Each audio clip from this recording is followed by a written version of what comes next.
Your Creative Push, episode 64. Your life will change. Like, honestly, your life will change. But the key is go start today.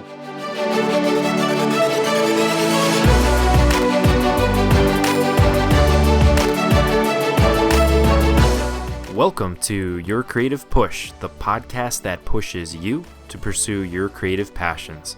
I'm your host, Youngman Brown, and today's episode is part 2 of my conversation with photographer David Talley. If you missed yesterday's episode, it's as easy as just scrolling back in your podcast player and going to episode 63, or you can find it at yourcreativepush.com/63 or yourcreativepush.com/David Talley. We left off yesterday talking about how important it is to step outside of your head and kind of look at your life from above almost, especially when you're going through a tough situation. And doing so can make you really see that things aren't as bad as they really seem in your head. And after a while, things will be back to normal. And we were also talking about David's idea of the single sentence. A single sentence or a thesis statement or a kind of a mantra that kind of defines your art and eventually will end up defining your life. So with that being said, I will get right back into the interview. Enjoy.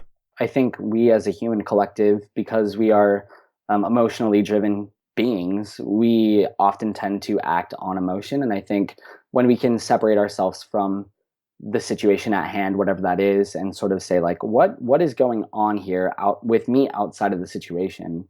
Whenever, I'm dealing with something, situation, whatever it is, I try to step back and look at it from this outside perspective and say like, how does my single sentence fit into this view? And I think a lot of people can hopefully find some sort of like centricity over the around the idea of stepping outside of the moment that they're in, or even just where they're at in life, and saying like, what do I believe? What am I? Who am I? What do I want to say? Absolutely. And how do I process this, whatever I'm going through in my life, to match that? Absolutely. It's really important. And then you have like a mantra to tell yourself when you have that single sentence or that thesis statement or whatever you want to call it. Yeah. It's like a mantra that you can tell yourself and kind of put yourself back on track when you get off the rails, Yeah, totally. And it's also like a secret weapon that my girlfriend uses against me when I'm like, when, just like a month ago, I was going through like some hard stuff and just like dealing with a lot of, motivational, like, hey, like, I just feel like I can't do this. And like this, like, no one's going to like this or whatever. And she was just like, hey, do I have to remind you? And I'm like, what do you mean? Do you have to remind me? And she's like, even the darkest of moments are followed by an explosion of light. And I'm like, oh, you're using it against me. Why? But it's good because if you share that sentence with people that you care about, they can hold you accountable for that. And I think that's important, not to just have yourself motivating yourself, but also for other people to keep you accountable for, the things that you believe in and things that you want to say and do with your life for other people, Absolutely. And just the act of saying it out loud, like figuring it out and then just saying it out loud, it does a world for keeping yourself motivated. If you start telling people, like before I started the podcast, when it was just an idea, I was like, a podcast? Really? You're going to like, why, like, what right do I have to start a podcast about creativity to inspire other people? Like, who am I? You know what I mean? Yeah, like, sure. I think a lot of people can relate to that, whether it's like, I'm going to paint I'm going to be a painter. Like, what do you mean, Sally? Like, you're an accountant. Like, what do you mean you're a painter? Like, just the act of saying it out loud makes that part of your identity. And then it keeps yourself accountable. Like, yeah, I'm a painter. And yeah, like, all right, well then paint, you got to do it. Yeah, exactly. That's really cool. I like how you presented that just now. And yeah, if you want to be something, and if you want to say that you're something, go do something. Like, go do something about it. I think a lot of people, again, idealize creativity, and they don't actually get out and be creative. Absolutely. So that was your worst moment, but it really felt like a best moment. But do you have like a different, like a best moment, like a most triumphant creative moment? Honestly, I would say that is kind of like that whole situation, and like that there was a period of about 6 months following that situation that I just described, the theft, where my life just got turned upside down, and I felt like God was really speaking to me in a lot of ways about who I was, and challenging me. I was being challenged in a lot of different areas about, like, are you going to pursue photography? Like, why are you going to pursue photography? What do you even want to do with this? And there was even a time where I didn't have a camera for, I mean, it's actually super funny. Joel, when I went through this experience, God bless his soul, Joel lent me his DSLR for that period of 6 months. Oh wow, so you're like friends Oh friends. yeah, no, we're like really Oh close. cool. We like spent a weekend with some other friends in Norway about this time last year, actually, in this like cabin, just like working on creativity and like taking kind of a retreat. Yeah, love the guy to death, and he loaned me his camera for the better part of 6 months, and Wow, that's so you nice. know, I mean, it was hard to use the camera because it was a different system, and it's hard to just not have your own tools. But during that time, I was really challenged to understand that I wanted to fill a need for people. I wanted to, I mean, like the classic entrepreneurial role, and I think with my personality type, that's kind of who I am, more so than an artist. Even I feel like just like someone who wants to help people, and I think that was where I captured who I am today. And the guy that you're talking to now was not the guy who you would have talked to, 2, 3 years ago prior to going through this situation. So I would say, yeah, it was my worst moment, but it was also my best moment because it caused me to introspectively look at like, why am I doing this? And to extrospectively, is that a word? Is made me think. We're gonna make it one. Yes, it made me think about why I wanted to do what I wanted to do and the people that I wanted to do it for. So gave me vision and focus and purpose and all those good things. And I love that idea that the worst moment, you can make it your best moment if you, like you did, kind of Mhm. come out of it with learning something and also, developing as a person and as a creative person from it, like taking it as a lesson. I think that's a really good lesson for people to learn, that look at your worst moment or bad moments as an opportunity to turn it into like a good moment. And going along with, your whole tagline, Mhm. it can be an explosion of light after the dark. I love how that all just kind of wraps together. Yeah, absolutely. Thank you so much for saying that. Oh, dude, of course. Yeah. I just wanted to ask. So you lost all of the wedding photos? Like they Yeah. weren't backed up? Yeah. So, What happened there? yeah, it was I got married last year, and okay. my wife would probably find you and murder you.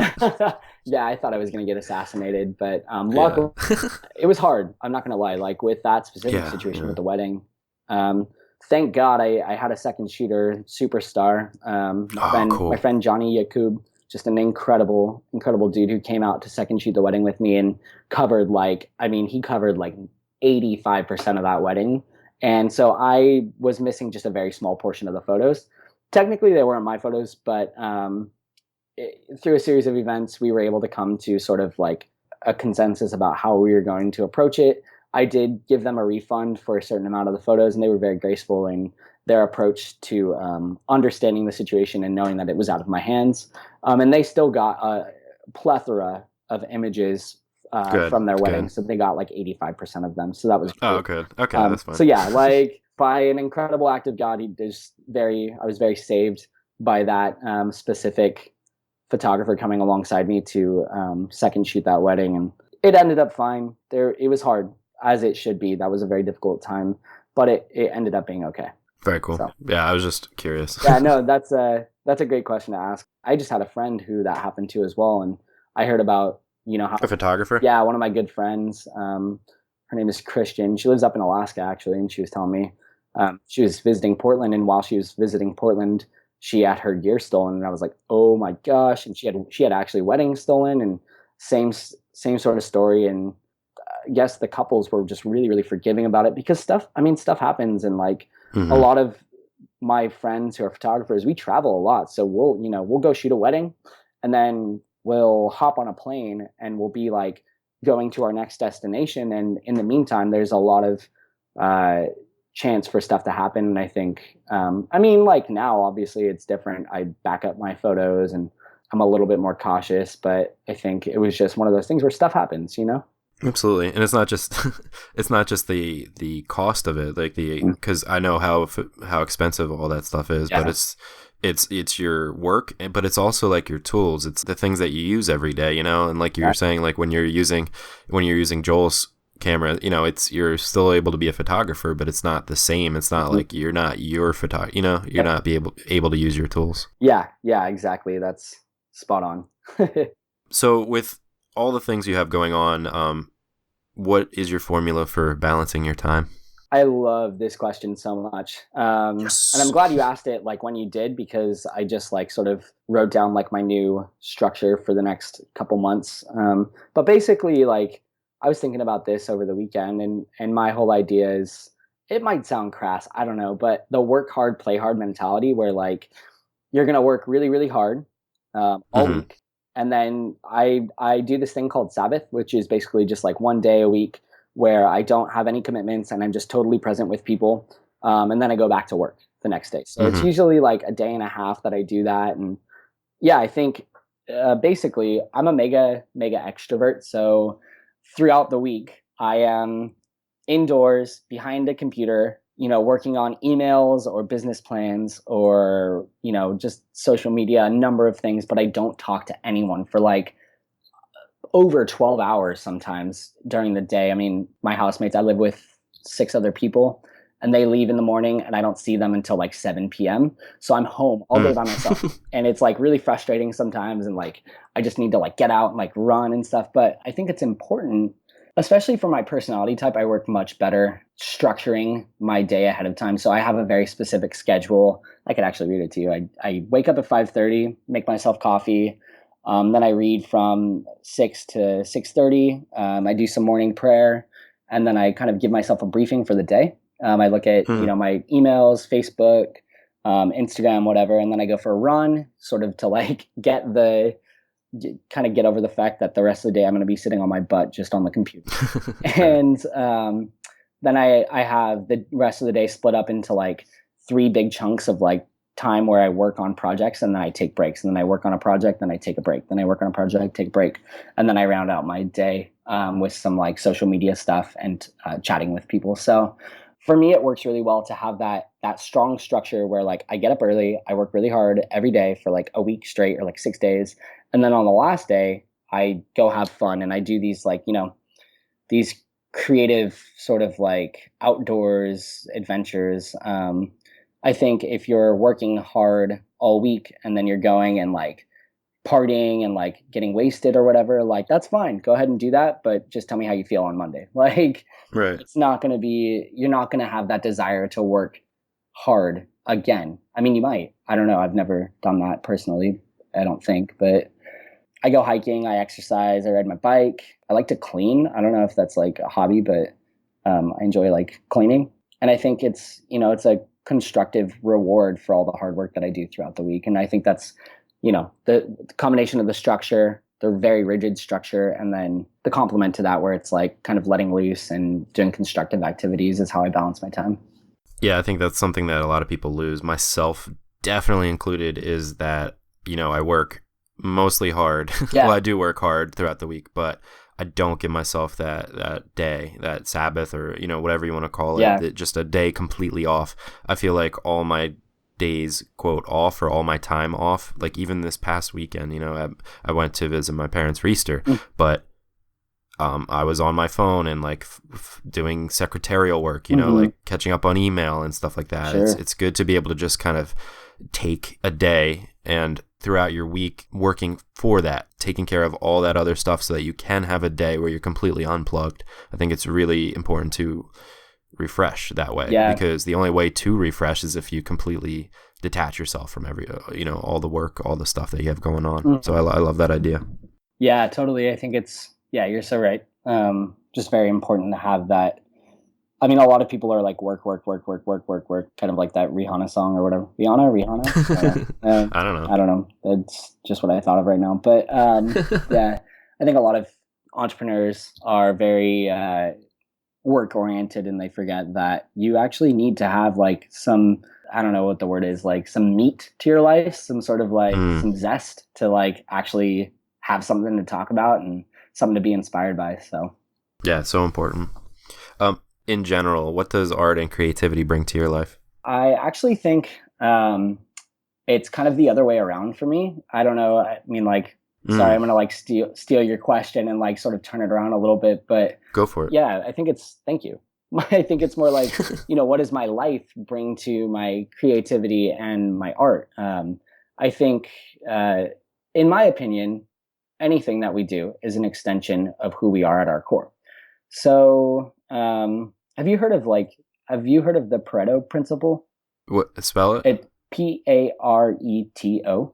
No, I don't Okay, know. well, it basically said it's like the. I just wanted to see if you could spell All it. right, testing me. I see how it is.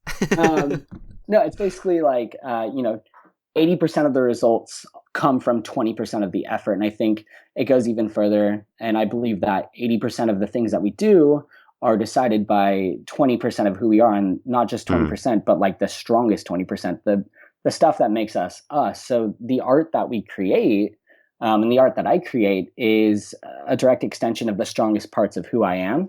So my mm, life, the things that I do and the way that I exist in life feeds into the art that I create. Just kind of like, you know, with my single sentence, because I don't, at the end of the day, like I'm a photographer and that's what I do, but it's not my why. And if I had another way to capture showing people that even the darkest of moments are followed by an explosion of light, which I do. I have, I have different plans and stuff for the future and stuff that I want to work on that's not photography related necessarily.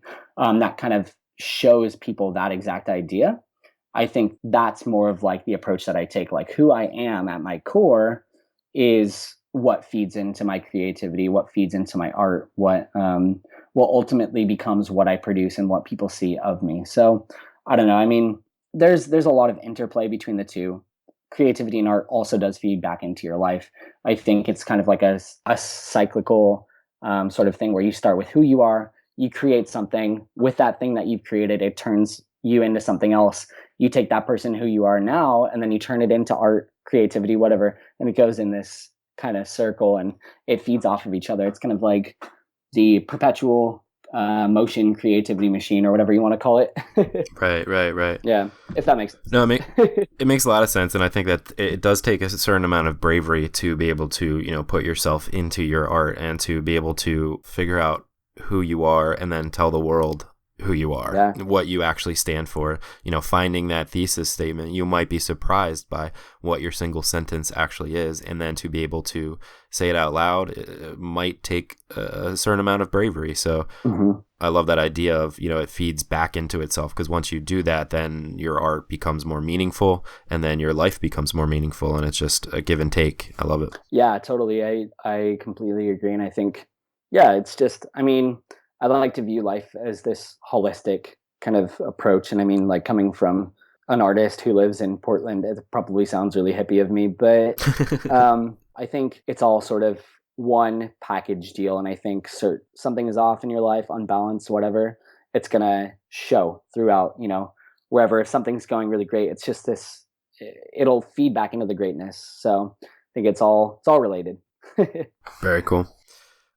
Who's your greatest inspiration? This is an awesome question. I actually have three. Is that okay? Sure, absolutely. You're Okay, allowed to have three. awesome. It's better.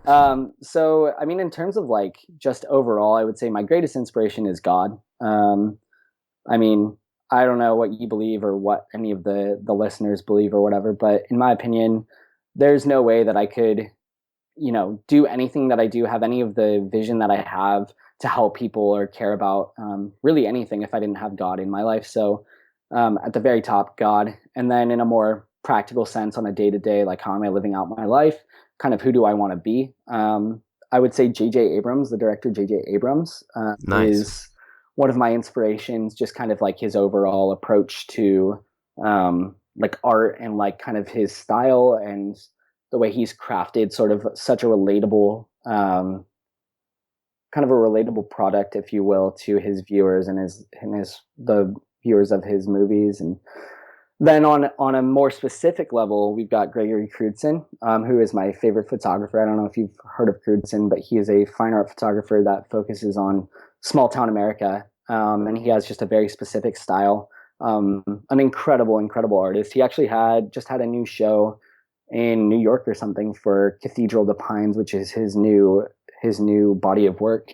I have I have one of his books and then a book about him. And he's just someone who inspires me to create on a grander scale. So those three are, I think, my top inspirations. I mean, I'm inspired by a lot of people, but if I had to choose in those realms, those would be the inspirations that I have. Very cool. Yeah. Do you have a favorite book, YouTube clip, or anything else that you draw inspiration from and that maybe we could as well? Yeah, totally. On YouTube, there is a video called The Gap by Ira Glass. Love it. Yes. Love it. Have you seen it? Yeah, we've a couple of guests have actually mentioned it before Yes. too. Oh, it's incredible. I mean, Ira Glass is another very inspirational person to me. I just was also just started listening to the Serial podcast, if you've heard of that, which Yep. is directed by Ira Glass as well, or produced by him or something. Anyways, Ira Glass, incredible. The Gap is just that sort of captures a lot of what I was talking about today, with the 365 project or the time-based projects. And if ever I'm feeling down, I look to that clip specifically, and I use it as a teaching tool as well, to motivate myself and my students to take action with creating. So yeah, The Gap, just incredible. Love it. Yeah, it's very important for the people listening. If you haven't seen it yet, we have mentioned it before, but definitely check that out. It will make you kind of understand why you are maybe unhappy with your art and help you to kind of get to the point where you want to be, or realize that it's okay that you're not at that point. Yeah, I love it. Yeah, totally. Kind of going along with what you're talking about with, teaching and helping your students, can you talk a little bit about concept collaboration? Yeah, sure. So concept collaboration it was born out of that time I was going through when I got all my gear stolen. And I was in a place, basically what had happened was I was visiting Flickr.com, Flickr.com. Sure. So I took some friends, we went to the headquarters there. I have a friend that works there, and we were hanging out and just talking. Oh, cool. And I had done concept collaboration back in 2013 for about 4 months, bringing people together to create creative photos, concept-driven photography. And I just didn't have the motivation to keep it going. But I was with my friends, and we were sort of having like a recorded sort of chat session with my buddy who works as part of, he's the public relations president of public relations. I don't know, something. He has some really cool title. Matthew, if you're listening to this shout out to you, bud.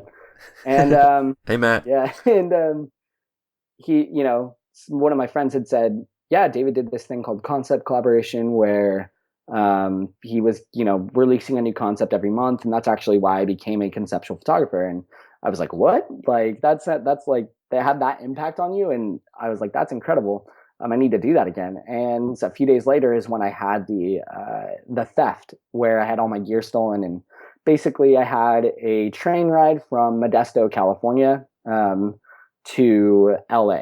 And all I had was like my clothes in a bag and my journal. And I just sat down and I said, if I'm going to get real with showing people that even the darkest of moments are followed by an explosion of light, I need to do that now. And I need to be able to do it without camera gear. So I thought, how can I help people be creative if they don't have all the necessary tools or resources to do so? So my thought was, why don't I just activate the community of photographers, of creative photographers, to get together every month around a central theme and create a product from that. So what I said was, every month I'm going to release a new concept. Take the concept, go out, find photographers that you like hanging out with, like shooting with, and go create stuff. Upload it to our website and we'll feature it and we'll give you prizes. And that was basically the idea behind it. It was this idea that you could, say that you wanted to create this photograph that had a woman in a flowing dress on top of a cliff, and you didn't have that dress, but you wanted to create this photograph. You would say, hey, I'm doing a concept collaboration meetup in, Buffalo, New York. Whoever wants to come, let's get together and create a photo around, or create photos around this idea of, whatever it was for that month.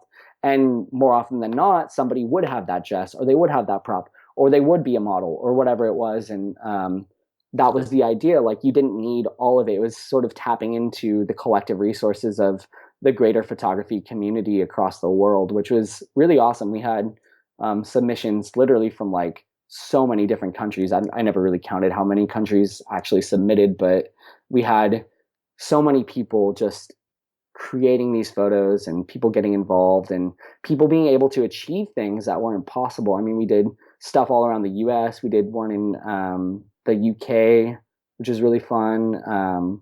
Yeah, it was great. So we did that for most of 2015, and I think it really inspired a lot of people um, to take a chance with community, which I think was something. It's something that I believe in really strongly, and I think it was something that was starting to become less sought after as the industry progressed, the creative photo industry progressed. So I wanted to kind of reverse the damage that had been done and inspire that community again.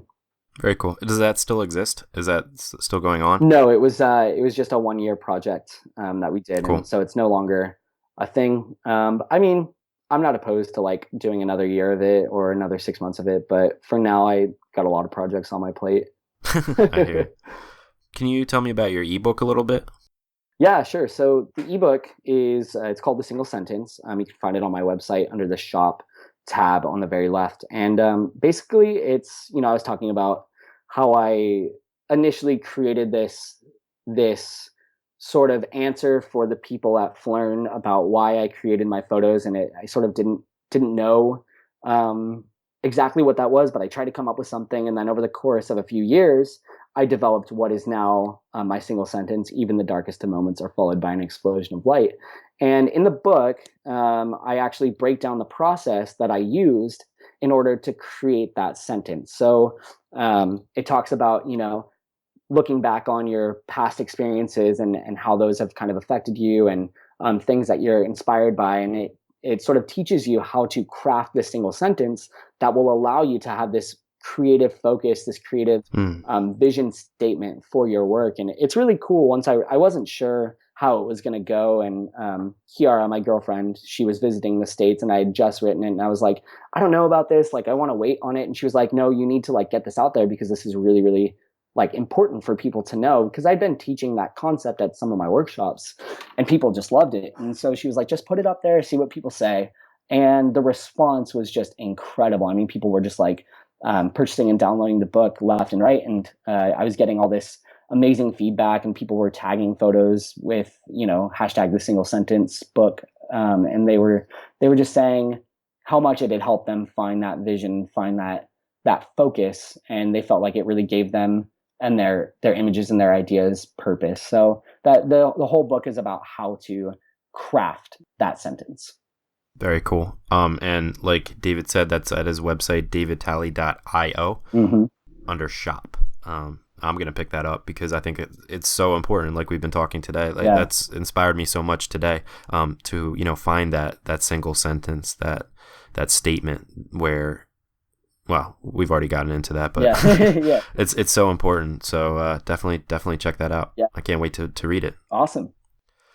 We ran out of time about half an hour ago, but I appreciate you sticking with me. But For sure. it's finally time for the final push, and this is where I ask you to reach through the microphone and grab the shoulder of somebody you've already inspired today, who's thinking, I need to develop my single sentence. I need to figure out why I'm doing this, Mm-hmm. or maybe just get started, and just give them that push. Yeah, totally. So if you're listening to this and you're thinking like, what is the next step? Like, I'm inspired. I love this. I want to do this.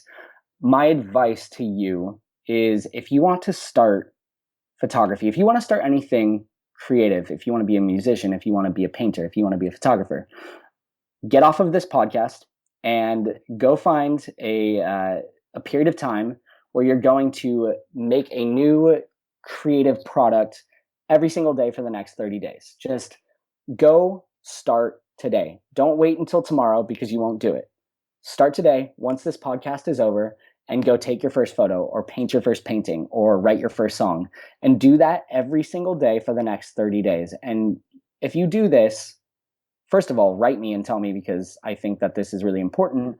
But I fully believe that you will grow so much in those 30 days that your life will change. Like, honestly, your life will change. But the key is to start right now. And when I started my 365 project, which was, now it's 5 years ago, I didn't hesitate. And I think that's the key that I want to capture here is do not hesitate. When this podcast is over, if you are ready to take the next step in being who you want to be as an artist or a creative person, go take the first step today, right now. I don't care if it's 11 at night, 2 in the morning, go make something, go take the first step, do it every day for the next 30 days, and it will destroy you in the best way. It'll just completely awaken who you are going to be. And then further than that, I think developing your single sentence is just really, really important. And I think that, the book really does, the ebook really does help with that. And I think it's just, I think it's very, very important to figure those things out. But right now, go make something. I love it. Yeah. Go make something right now. I that's what I like to sign off with. So it's the perfect way to end the interview. Awesome. It's all about just unplugging and starting. Just Totally. do it right now. Don't wait till tomorrow. Because how many times have you told yourself that you're going to do it tomorrow? Like, honestly, ask yourself that. How many times have you said tomorrow I'll? And that goes for anything, not just creative. It's just getting in shape, doing whatever. Like, go for a run, do whatever it is. It's so easy to say tomorrow, but tomorrow's just kind of go on infinitely until you die, basically. Yeah. Someday is a very dangerous word. Yeah, absolutely. It's the worst. It's the worst word that there is. I think someday. Yeah. It turns into never usually. Oh yeah, spot on. If you want to do it, you do it now. David, thank you, man, so much for coming on the show today and giving us this just giant push. I appreciate it, man. Yeah, Youngman, it was great to talk to you and talk to your listeners. And yeah, I had a great time. Thank you so much for bringing me on the show. Of course, man. It's been an absolute pleasure. And you can find David on his website, which is davidtalley.io. You can find the ebook there under shop. And on Facebook, he is David Talley Photo, if you want to find him that way. David, thank you again, man. For sure, man. It was a pleasure. Wow. I mean, come on, guys. How can you not be inspired after that? So much good stuff in both episodes. And I thank you, David, for coming on the show and being so generous with your inspiration and so generous with your time as well.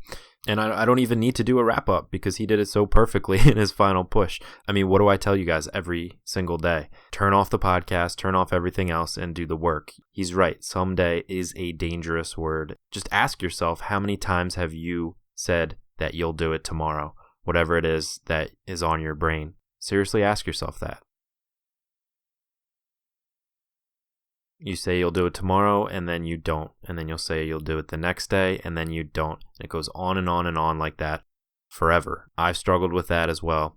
So change yourself, be the person that does it today. So you can look back at your yesterdays fondly and actually see proof of the tangible thing that you created the day before. Start building a body of work, and after just 30 days, like David said, it'll be a habit, and it won't be difficult anymore, and you might not need your creative push anymore.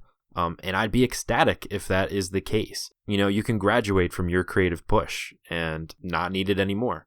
And maybe you can come back and visit us as an alumni or something like that, or if you need a touch up. But that is the whole goal of the podcast, which is kind of backwards because I want less listeners. I want you to be able to go and do the work. And one of the easiest ways to be able to do it without having to listen to a half-hour podcast every day is to just do the work, and then it becomes habit. The whole goal is to get you on track. This is about you. It's not about me or my guests. It's about you, the person listening, the person that has the earbuds in, the person that's listening on the way home, the person that is listening while they are doing their art. It's about you. It doesn't have to be this professional pursuit. It doesn't have to be you quitting your job. It doesn't have to be this grand thing. It's just about you doing the thing that's on your brain. You doing the art. That is it. That's it. That's all it takes, is just to do it. So go and do it. And as you do it, you'll naturally begin forming your single sentence. But if you need help forming it, go get David's ebook. He'll help you work to figure out what that single sentence is. That mantra, that thesis statement, those guideposts that you base your creativity and your life around, and that will make everything much more clear to you. And as we said, you can find that at davidtalley.io under shop, or you can also head to yourcreativepush.com/davidtalley or yourcreativepush.com/63 or 64. And we'll have links there, as well as everything else that we discussed on the podcast and links to all the other resources that we mentioned. But that is all we have for you today. Hopefully it was enough to inspire you. Well, I know it was enough to inspire you to get your work done. So please take that motivation and put it to good use. Have a great and productive weekend, and we will see you on Monday for a new week of your creative push if you need the push again. Have a great day, have a great weekend, and we will see you next week. Bye.